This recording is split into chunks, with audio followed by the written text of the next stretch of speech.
இந்த சினிமா நாம் இப்போது பார்த்துக் கொண்டிருக்கக்கூடிய காட்சி அண்ணா அறிவாலயத்திற்கு திமுக தலைவரும் முதலமைச்சருமான மு.க. ஸ்டாலின் வருகை புரிந்திருக்கக்கூடிய அந்த காட்சியை தான் இப்போது பார்த்துக் கொண்டிருக்கிறோம். அதற்கு முன்னதாக அங்கு தமிழக காங்கிரஸ் தலைவர் செல்வ பெருந்தகை உள்ளிட்ட காங்கிரஸ் கட்சியின் முக்கிய நிர்வாகிகள், மேலிட பொறுப்பாளர்கள் அண்ணா அறிவாலயத்தில் உள்ளே தொகுதி பங்கீட்டில் கையெழுத்திடுவதற்காக காத்திருக்கின்றனர். இன்னும் சற்று நேரத்தில் காங்கிரஸ் கட்சி தமிழகத்தில் போட்டியிடக்கூடிய அந்த 9 தொகுதிகளின் பட்டியலை விரைவில் இன்னும் ஒரு சில நிமிடங்களில் அதிகாரபூர்வமாக வெளியிடப்படும் என எதிர்பார்க்கப்படுகிறது.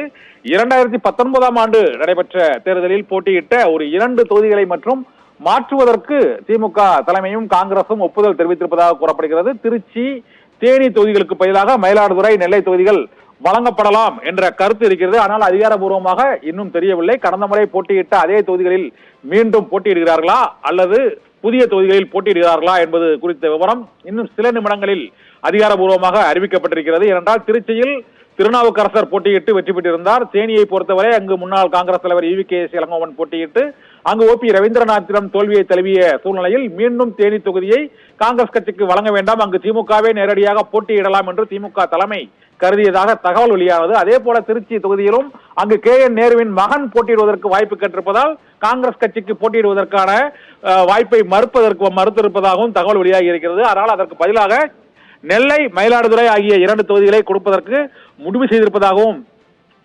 செய்திகள் வெளியாகி கொண்டிருக்கின்றன. இந்த சூழ்நிலையில் கடந்த 2019 தேர்தலில் போட்டியிட்ட அதே 9 தொகுதிகளில் போட்டியிடுவார்களா அல்லது புதிதாக வேறு தொகுதிகள் மாற்றப்பட்டிருக்கிறதா என்பது தொகுதி உடன்பாடு கையெழுத்திடப்பட்ட பின்னர் செய்தியாளர்களிடம் செல்வ பெருந்தகை அதிகாரபூர்வமாக அறிவிக்க இருக்கிறார்.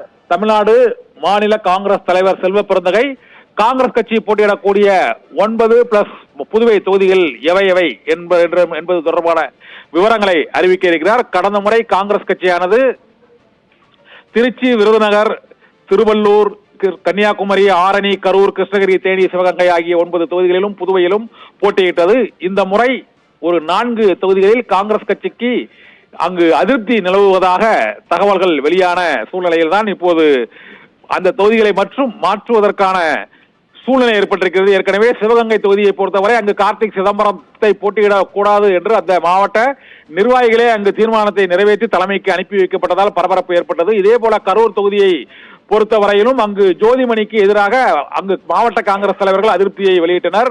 இதே போல ஆரணி உள்ளிட்ட பல்வேறு தொகுதிகளிலும் விஷ்ணு பிரசாத் உள்ளிட்ட காங்கிரஸ் கட்சியின் தற்போதைய எம்பிக்களுக்கு எதிராக அந்த மாவட்ட காங்கிரஸ் கட்சியின் நிர்வாகிகள், ஏனென்றால் கோஷ்டி பூசலுக்கு புகழ்பெற்ற காங்கிரஸ் கட்சியில் அந்த மாவட்ட காங்கிரஸ் நிர்வாகிகள் தற்போதைய எம்பிக்கு எதிராக தீர்மானங்களை நிறைவேற்றி தலைமைக்கும் மற்றும் மாவட்ட நிர்வாகிகள் குழு கூட்டத்திலும் பேசியது சலசலப்பை ஏற்படுத்தியது.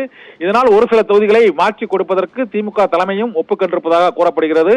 திமுக தலைமையும் காங்கிரஸ் கட்சி நேரடியாக அங்கு பலவீனமான தொகுதிகளில் போட்டியிட வேண்டாம் என்றும், தேனி மற்றும் திருச்சி உள்ளிட்ட தொகுதிகளை பொறுத்தவரை அங்கு திமுகவே நேரடியாக எதிர்கொண்டால் அங்கு பாரதிய ஜனதா கட்சியோ அதிமுகவையோ தோற்கடிப்பதற்கான வாய்ப்பு அதிகமாக இருக்கும் என்று அவர்கள் எதிர்பார்க்கிறார்கள். ஏனென்றால் அதிமுகவுக்கு ஒருவேளை இரட்டை இலை சின்னம் கிடைத்தால் இரட்டை இலை சின்னத்தை எதிர்த்து கை சின்னம் நின்றால் அங்கு போட்டி பலவீனமாக இருக்கும் என்று ஒரு சில இடங்களில் திமுக தரப்பில் கருத்து தெரிவிக்கப்படுகிறது. இந்த சூழ்நிலையில்தான் இப்போது தமிழகத்தில் காங்கிரஸ் கட்சி போட்டியிடும் தொகுதிகள் எவை என்று திமுக நிர்வாகிகள் மட்டுமல்ல, காங்கிரஸ் நிர்வாகிகள் மட்டுமல்ல, அதிமுக தரப்பிலும் ஆவலுடன் எதிர்நோக்கி காத்திருக்கிறார்கள். ஏனென்றால் அந்த தொகுதிகளில் வலிமையான வேட்பாளர்களை நிறுத்தினால் காங்கிரஸ் கட்சிக்கு எதிராக ஒரு குறிப்பிட்ட அளவு வெற்றி வாய்ப்பை அதிகரிக்க முடியும் என்ற எண்ணம் அதிமுக தரப்பிலும் இருக்கிறது, பாரதிய ஜனதா கட்சியின் தரப்பிலும் இருக்கிறது.